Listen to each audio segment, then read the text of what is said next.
We've been talking about the NHS and what's going to happen to the NHS after Brexit, because lots of NHS staff in the southeast say, look, we want a final vote, another vote on any UK Brexit deal because we're not happy about the situation. 79 members of staff, including doctors, nurses and dentists across Kent, Surrey and Sussex, have written an open letter.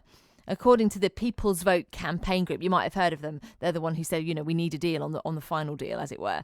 And they say they fear that the damaging effects of a harmful Brexit will hit a number of things. It will hit staffing. It will mean less money for the NHS, and it will hold us back developing medicines and putting patients at risk as well. So let's discuss this now with Dr. Mike Galsworthy, founder of NHS Against Brexit, a supporter, therefore, of the People's Vote, and Andrew Bridgen, a Conservative MP and member of the European Research Group. Dr. Mike, if I could start with you. Yeah, now, sure. The thing that's been confusing me a little bit about the NHS is when it came to the first vote about Brexit that we had, everyone was telling me we were going to have more money for the NHS. It was going to be a good thing. Yes, well, there were two sort of pillars upon which people thought that maybe Brexit would be good for the NHS. The first was they thought that Brexit overall would be profitable, there would be some kind of Brexit dividend. And the second one was that they thought that immigration strained the NHS. Now, both of those have actually been proven to be false since then by the government's own data. So in terms of the Brexit dividend, the Treasury has shown that it doesn't exist. The amount of money we get back is nothing compared to the amount of money we burn trying to get it. And in terms of the immigrant strain our NHS narrative, which Farage and others have been peddling for years, the new migration advisory committee has just produced a report that says, and I quote, EEA migrants contribute much more to the health service and the provision of social care than they consume in services. So because of their extra taxes and because of their work, they've actually been helping prop us up.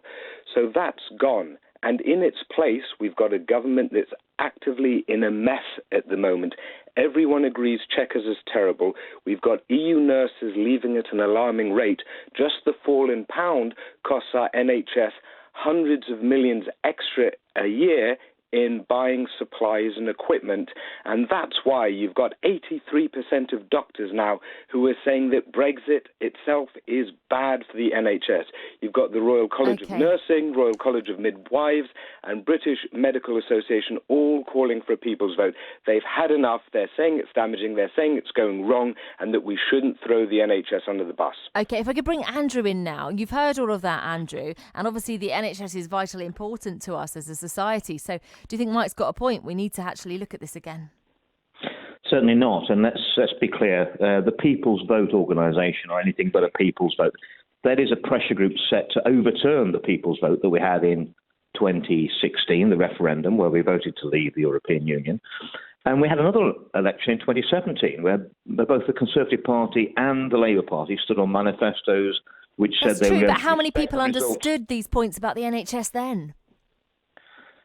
Well, the NHS, Mike claims to speak for the NHS. The NHS employs about 1.3 million people. He's got 78 people signing an open letter. I mean, it's within the margins of error. It's absolutely minuscule. The fact is, yes, the NHS is about the third largest employer in the world. About 1 in every 18 of people who work in our country work in the NHS. So every 18 people who come into our country to work, we need somebody else to work in the NHS. I totally agree with Mike that we need more doctors and nurses, and we should not. We're a very wealthy country. We should be training our own indigenous doctors and nurses. We shouldn't be taking doctors and nurses from other countries who don't have the healthcare that we've got. I want to get Mike's response on those 2 points. A, you don't have enough support for your campaign, and B, can't we train up nurses and doctors here? Yeah, sure. So it's 78 people in your region in Kent. Overall, we had 8,000 doctors and nurses and research scientists in health sign that letter.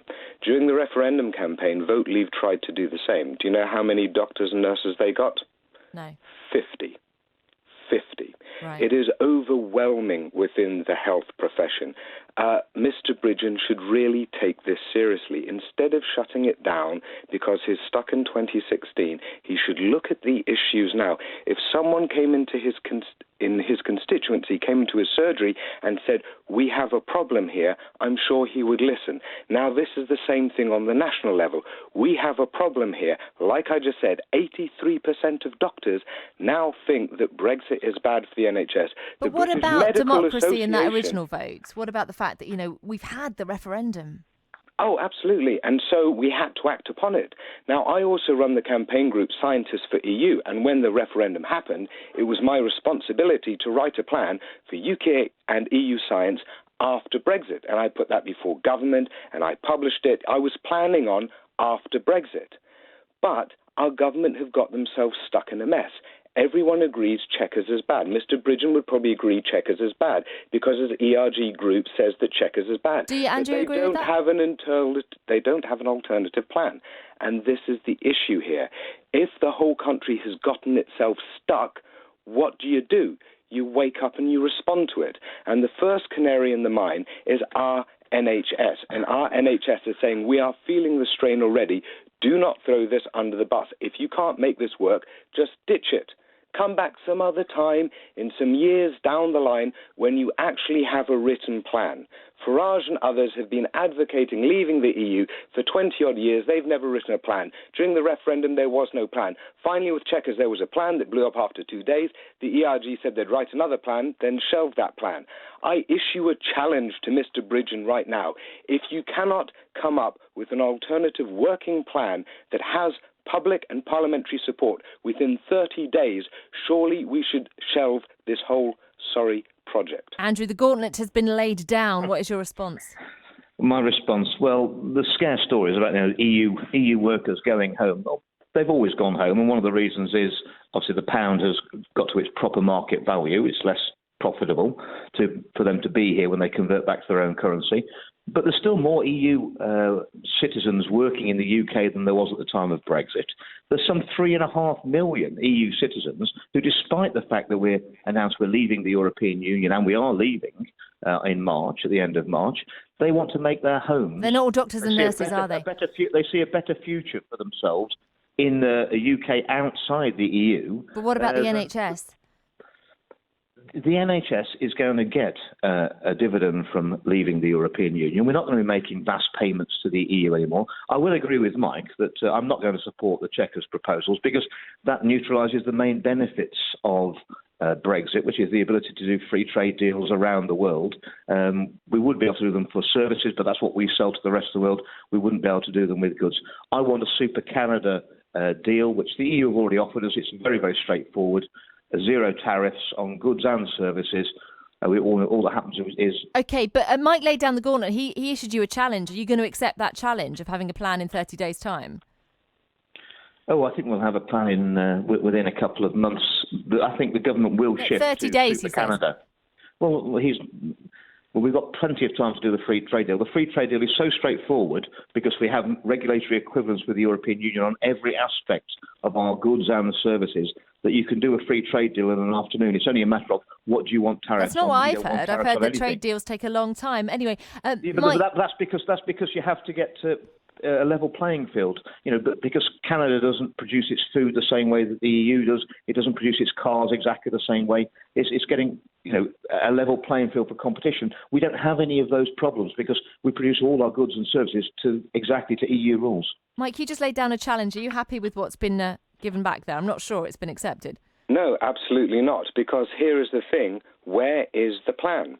If you don't believe in Chequers, like I don't believe in Chequers, like 90% of the country doesn't believe in Chequers, then we need an alternative.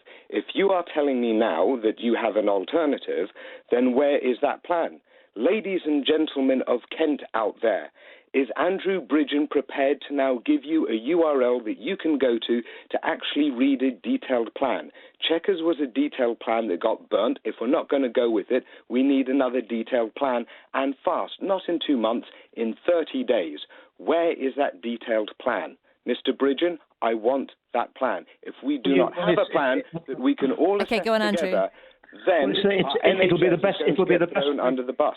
It'll be the best free trade deal of best aspects and the fullest aspects of all the free trade deals the EU have done. They've done one recently with Canada.